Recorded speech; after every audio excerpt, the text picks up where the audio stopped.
आदाब, मैं आगा खुर्शीद खान। लोकसभा चुनाव का बिगुल बज चुका है। सभी दल अपने अपने स्तर पर तैयारी करना शुरू कर दिए हैं। आज अपने चुनावी सफ़र में एक ऐसी लोकसभा सीट का जिक्र करेंगे जहां पर हमेशा से ही मुस्लिम नेताओं का दबदबा रहा है। यह सीट बिहार की कटिहार लोकसभा सीट है, जहां मुस्लिम मतदाता ही निर्णायक भूमिका निभाते आए हैं। कोसी, महानंदा, गंगा और वाराणसी नदियों के बीच ओर से घिरे इस जिले में बाढ़ की पीड़ा से हर वर्ष जूझना पड़ता है। बाढ़ से बचाव के लिए सरकार आज तक कोई मास्टर प्लान नहीं बना सकी। मानसून के आते ही यातायात के लिए कई प्रखंड, ग्रामीण और निचली इलाकों में चचरी पुल और टैंगी नावों की यातायात का एकमात्र साधन रहता है। बाढ़ की वजह से ही हर वर्ष बड़ी संख्या में लोग पलायन करते हैं। कटिहार जिला कभी उद्योग नगरी के रूप में जाना जाता था, अब उद्योग विहीन बन चुका है। जिले में 2 जूट मिल, 2 फ्लावर मिल, दिया सलाई की फैक्ट्री और कांटी फैक्ट्री समेत दर्जनों ऐसे कारखाने हैं जो राजनीतिक खींचातानी में एक एक करके बंद हो गए। कटिहार लोकसभा सीट कांग्रेस का गढ़ रह चुकी है। यहाँ से तारिक अनवर चुनाव जीता करते थे। तारिक अनवर ने 1980 और 1984 लोकसभा सीट पर कांग्रेस से जीत दर्ज की थी।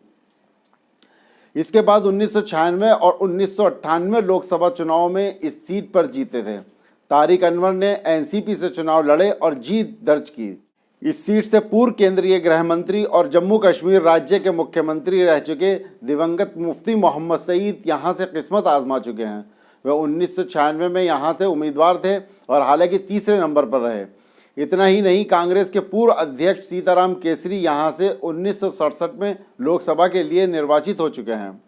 इस बार के चुनाव में जहां एनडीए की तरफ से सांसद दुलाल चंद्र गोस्वामी को मैदान में उतारा है, तो वहीं दूसरी तरफ से राजद कांग्रेस गठबंधन से दिग्गज नेता तारिक अनवर मैदान में हैं। माना जाता है कि दोनों के बीच में कड़ा मुकाबला देखने को मिल सकता है। 2019 के लोकसभा चुनाव परिणामों पर नजर डालें तो जेडीयू से दुलाल चंद्र गोस्वामी ने जीत दर्ज की थी। जेडीयू के दुलाल चंद्र गोस्वामी ने कांग्रेस उम्मीदवार तारिक अनवर को 57,203 वोटों से हराया था। दुलाल चंद्र गोस्वामी को 2019 के लोकसभा चुनाव में 5,59,423 वोट मिले थे। कांग्रेस के तारिक अनवर को 5,02,220 वोट मिले थे। एनसीपी के उम्मीदवार मोहम्मद शकूर को मात्र 9,248 वोट मिले थे। 20,000 से अधिक लोगों ने इस सीट पर नोटा का बटन दबाया था।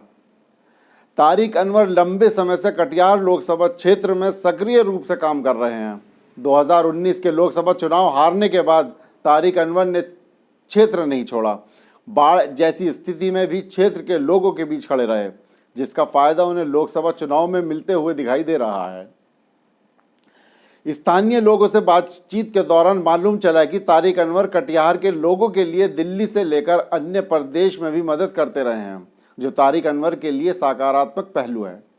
कोई दूसरी तरफ से जदयू से सांसद दुलाल चंद गोस्वामी एक बार फिर से मैदान में अपनी ताल ठोक रहे हैं। साफ सुथरी छवि के कारण दुलाल चंद्र गोस्वामी जनता के बीच में लोकप्रिय हैं।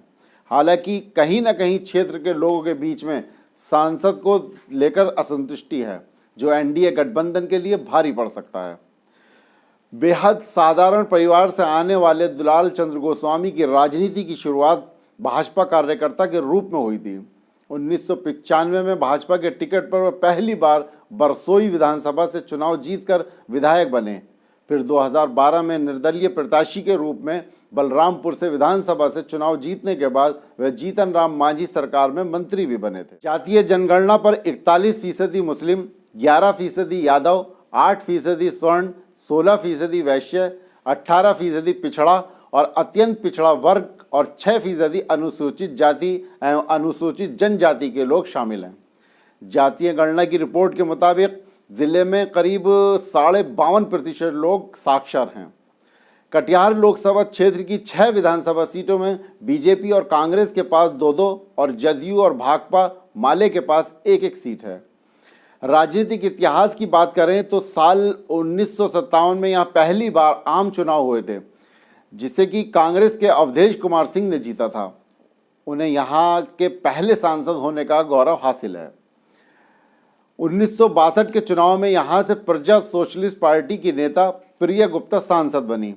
1967 में यहाँ से भारतीय राष्ट्रीय कांग्रेस के कद्दावर नेता सीताराम केसरी ने जीत दर्ज की। साल 1977 के चुनाव में यहाँ पर जनता पार्टी जीती, तो वहीं 1980 में यहाँ से कांग्रेस के तारिक अनवर सांसद बने।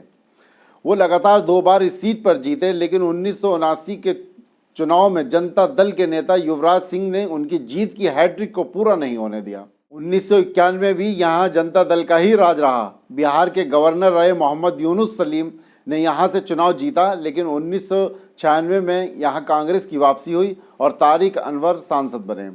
साल 1998 में भी उनका ही जलवा यहाँ कायम रहा।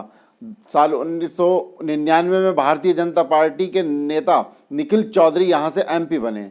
उन्होंने साल 2004 और साल 2009 में भी यहाँ से जीत दर्ज की, लेकिन साल 2014 के चुनाव में तारिक अनवर ने उन्हें यहाँ हरा दिया।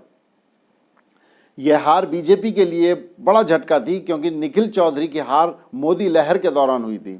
उसके बाद 2019 के लोकसभा चुनाव में यहाँ से जदयू के दुलाल चंद गोस्वामी ने तारिक अनवर को चुनाव हराकर संसद पहुँचे थे। अब देखना दिलचस्प होगा कि क्या तारिक अनवर इस बार जीत हासिल कर पाते हैं या फिर एक बार एनडीए की जीत होगी।